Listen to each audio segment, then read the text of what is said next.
ప్రభువునందు ప్రియమైన సహోదరి సహోదరులారా, అందరికీ ఉదయకాల శుభములను వందనములను తెలియజేయచ్చు. ఈరోజు వాగ్దానము, ఈ వాక్య ధ్యానంలోనికి ప్రేమపూర్వకంగా మిమ్ములను ఆహ్వానిస్తూ మీతో కలిసి ఈ వాక్యమును ధ్యానించుటకు సంతోషిస్తూ ఉంటున్నాను.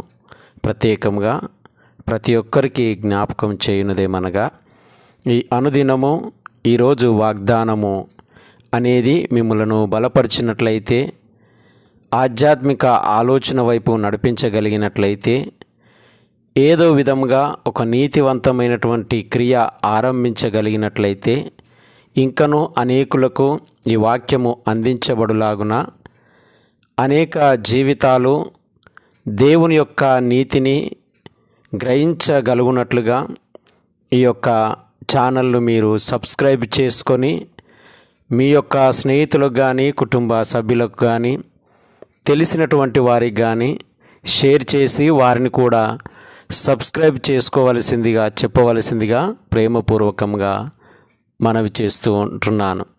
ఏదో విధంగా వారిని ఆలోచింప చేయగలదనే ఆశ కలిగి ఉన్నాను కాబట్టి మీరు ఈ విధంగా సహకరించగలని ప్రార్థిస్తూ ఉంటున్నాను.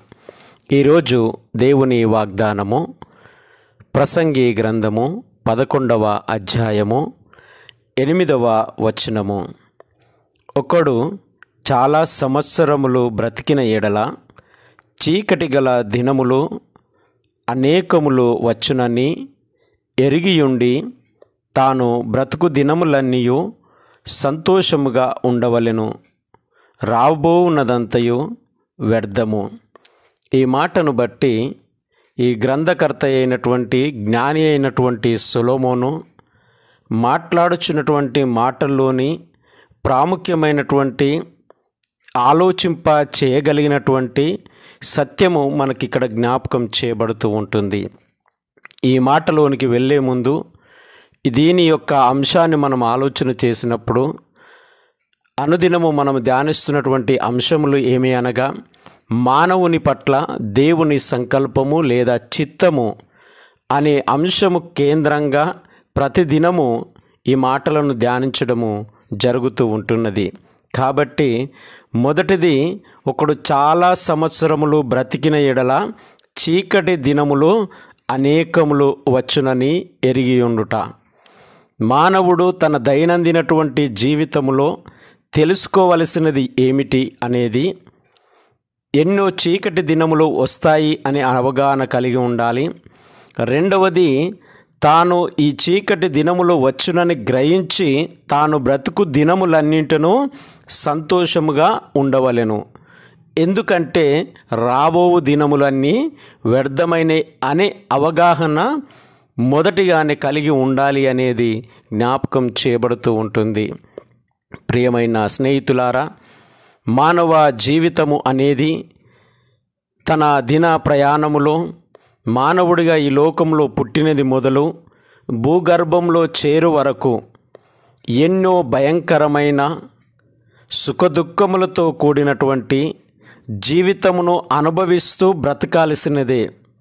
ఎందుకంటే లోకము అనేది, ప్రపంచము అనేది మానవుణ్ణి ఏదో ఒక విధమైనటువంటి ఆకర్షణకు అది ఆకర్షిస్తూ బలహీనతల వైపు లేదా ఏదో విధమైనటువంటి సమస్యల వైపు ఈడ్చుకొని వెళుతూ ఉంటుంది మానవ జీవితము అనేది.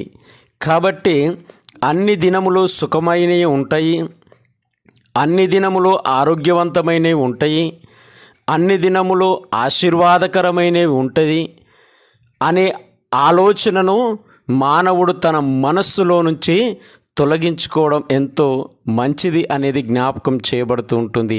ఎందుకంటే సొలొమోను రాజు యొక్క జీవితాన్ని మనం చూసినప్పుడు ఆయన ప్రపంచంలో నాడు నేడు కూడా మనము గూగుల్ సెర్చ్ చేయండి, ఏకైక జ్ఞానిగా మహాజ్ఞానిగా పిలువబడినటువంటి వ్యక్తి. అంత గొప్ప జ్ఞానవంతుడు, దేవుని యొక్క జ్ఞానమును పొందుకున్నటువంటి వ్యక్తి తన జీవిత ప్రయాణంలో ఎదురైనటువంటి పరిస్థితులను బట్టి అతడు జ్ఞాపకం చేస్తున్నటువంటి నిత్య సత్యాలు ఇక్కడ జ్ఞాపకం చేయబడుతూ ఉంటున్నాయి. కాబట్టి ఆయన సెలవిస్తున్నటువంటి మాట ఏంటంటే, మానవ జీవితము అనేది దేనిని గ్రహించి బ్రతకవలెనో అనే విషయాన్ని మానవుల ముందు ఈరోజు మన ముందు ఉంచినట్లుగా జ్ఞాపకం చేయబడుతూ ఉంటుంది. అనగా గొప్పవారు, ఉన్నతమైనటువంటి వారు మొదలుకొని పేదవారి వరకు వారి వారి పరిస్థితులను బట్టి, జీవిత ప్రయాణములను బట్టి ఎన్నో సమస్యాత్మకమైనటువంటి పరిస్థితులను ఎదుర్కొనుచు అతడు బ్రతకవలసిందే. సమస్యలు, బాధలు అనేవి అందరికీ ఒకే విధంగా ఉండకుండొచ్చు. ఈరోజు పేదవానికి ఒక కష్టం వస్తుంది, ధనవంతునికి ఇంకో కష్టం వస్తుంది. పేదవానికి ఒక ఆరోగ్యం సమస్య వస్తే ధనవంతునికి ఇంకొక ఆరోగ్యం సమస్య వస్తుంది. కుటుంబ జీవితంలో పేదవానికి ఒకటి బాధ ఉంటే ధనవంతునికి ఇంకొక బాధ ఉంటుంది. ఎవరు ఈరోజు చీకటి దినములు నా జీవితంలో లేవు, బాధకరమైనటువంటి దినములు నా జీవితంలో లేదు అని చెప్పడానికి వీల్లేనటువంటి పరిస్థితులు. కాబట్టి చీకటి దినములు వస్తవి అని గ్రహించి మానవుడు తన జీవిత మనుగడను కొనసాగించాలి అని ఇక్కడ జ్ఞాని అయినటువంటి సొలొమోను ఈరోజు వాగ్దానం ద్వారా జ్ఞాపకం చేస్తూ ఉంటున్నాడు. మానవ జీవితమును మేల్కొల్పగలిగిన గొప్ప సత్యమును జ్ఞాపకము చేస్తూ బలపరుస్తున్నటువంటి మాట. అందుకే ఇక్కడ జ్ఞాపకం చేయబడుతున్నటువంటి మాటల్లో కొన్ని సూక్తులను మనం జ్ఞాపకం చేసుకున్నప్పుడు, దీపం ఉండగానే ఇల్లు చక్కబెట్టుకో లేదా సరిదిద్దుకో. అదేవిధముగా మానవుడు బ్రతికి ఉండగానే తన జీవితమును సరిదిద్దుకొని ఒక వెలుగు సంబంధమైన జీవితమును జీవించాలి అనేటటువంటి పరిశీలన చేసుకోవాల్సిన అవసరం ఎంతైనా ఉన్నది అనేది జ్ఞాపకం చేయబడుతూ ఉంటుంది. అందుకే ఒకడు చాలా సంవత్సరములు ఎన్నో ఏండ్లు జీవించినప్పటికీ తన ముందు చీకటి దినములు అనేటివి, తన జీవితంలో చీకటి దినములు అనగా భయంకరమైనటువంటి, బాధించగలిగినటువంటి, వేధించగలిగినటువంటి, కృంగదీయగలిగినటువంటి, కన్నీళ్లకు కారణమయ్యేటటువంటి పరిస్థితులు తప్పకుండా వస్తవి అనేటటువంటి ధైర్యంతో మానవుడు జీవించాలి, గ్రహించాలి అనేది జ్ఞాపకం చేయబడుతూ ఉంటున్నది.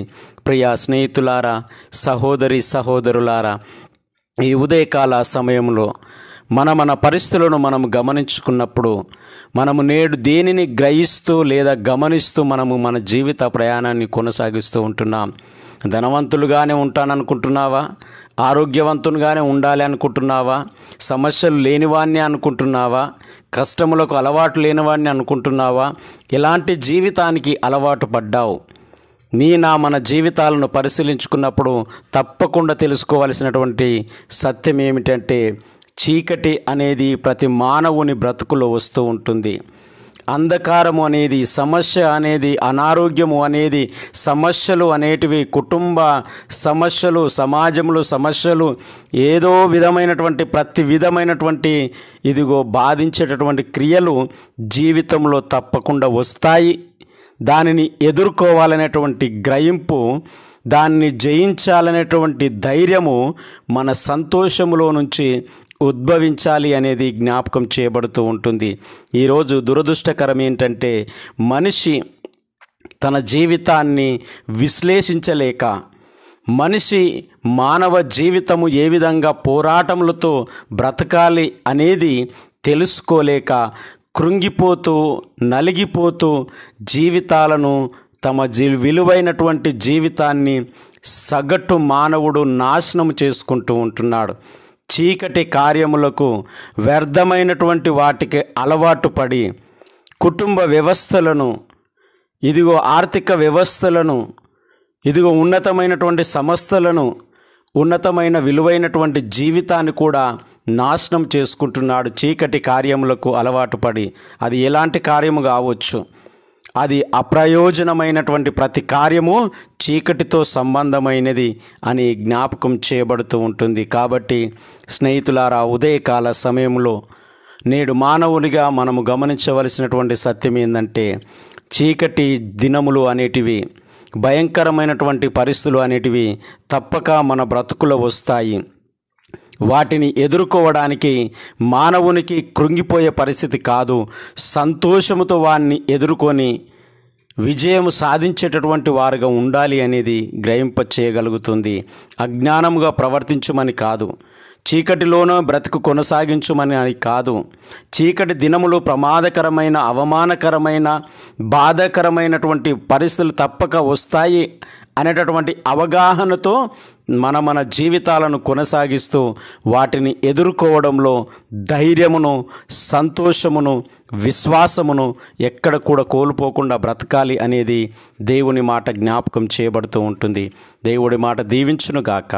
పరిశుద్ధుడా, ప్రేమగల తండ్రి, ఉదయకాల సమయమును బట్టి మీకు వందనాలు, స్తుతులు, స్తోత్రములు చెల్లిస్తూ ప్రార్థిస్తూ ఉంటున్నాం. నిజమే ప్రభువా, మేము ఎన్నో దినములు మేము బ్రతుకుతున్నామని అనుకుంటున్నామేమో, కానీ మా జీవితంలో ఎదురయ్యేటటువంటి చీకటి సంబంధమైన, బాధించేటటువంటి, కృంగదీసేటటువంటి, సమస్యాత్మకమైనటువంటి పరిస్థితులను బట్టి మేము కృంగిపోతూ, నలిగిపోతూ, మా సంతోషానికి విఘాతము కలిగించే వారిగా మిగిలిపోతున్నామేమో అని ఆలోచన మా ముందుంచినందుకు మీకు వందనాలు చెల్లిస్తూ ఉంటున్నాం. జ్ఞాని అయిన సొలొమోను రాజు జ్ఞాపకం చేస్తున్నట్లుగా అవి తప్పకుండా వస్తాయి, వాటిని జయించాలి అంటే ఇదిగో సంతోషంతో వాటిని ఎదుర్కొనే ధైర్యము కావాలని జ్ఞాపకం చేసినటువంటి దేవా, నీకు వందనాలు చెల్లిస్తూ ఉంటున్నాం. ఈ దినమున కన్నీళ్లతో ఉన్నటువంటి బిడ్డలను, దుఃఖంలో ఉన్నటువంటి బిడ్డలను, ఆరోగ్య సమస్యలతో, కుటుంబ సమస్యలతో, ఆర్థిక ఇబ్బందులతో అయ్యా దేవా ప్రభువా అని కన్నీళ్లు విడుస్తున్నటువంటి బిడ్డలందరినీ బట్టి ప్రార్థిస్తూ ఉంటున్నాం. హాస్పిటల్లో ఉన్నటువంటి బిడ్డలను దర్శించండి. ఇదిగో ఉద్యోగముల గురించి ఎదురు చూస్తున్నటువంటి బిడ్డలకు ఉద్యోగాలు దయచేయండి. చదువుచున్నటువంటి బిడ్డలకు మంచి జ్ఞానము దయచేయండి.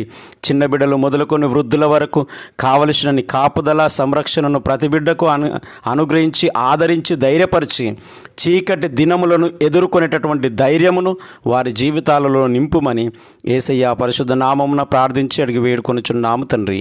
త్రియేక దేవుని యొక్క దీవెన, ఆయన నిత్య సమాధానము మనందరికీ తోడునడి దీవించి ఆశీర్వదించును గాక. ఆమేన్.